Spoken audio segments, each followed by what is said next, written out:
In order to send requests to the server, first of all, we need to install a library which will let us do it. There are a lot of options out there, but I personally love to use Fetch.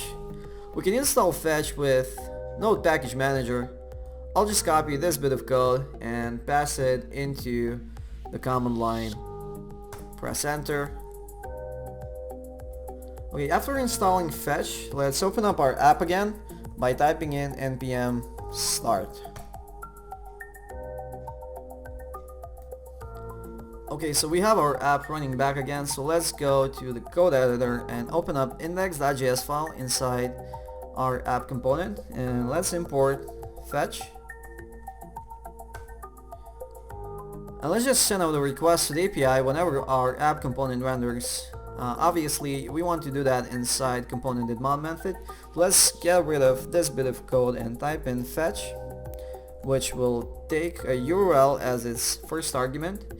We will be using a service called TV-Maze API, which will let us obtain different kind of information for various TV series.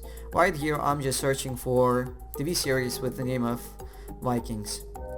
And fetch returns a promise, so obviously we need to resolve it.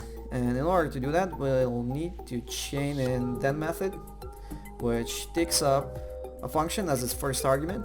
And inside this function, we will have access to the response object. So for now, let's just console log the response object and go back to our page, open the console, and here we can see that we're getting back the response object. What we need to do right now is parse the results and get the JSON from this object. It's really easy to do, so what we need to type in is response JSON, and this will just return the JSON from the response object, obviously.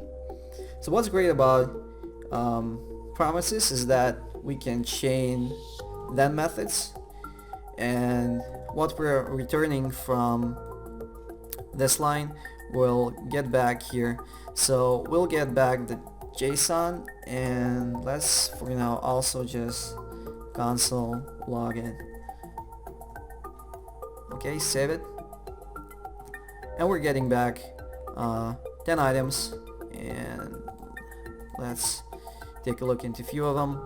So the show ID, the URL, and the name of the series, and we have a lot more going on inside the show object. So what we can do inside this method is that we can actually set the state of our app.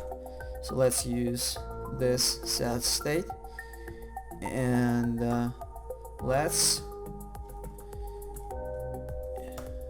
add in our series to the series property of our state, save index.js, go back to the page, and we're getting back the length of series array 10.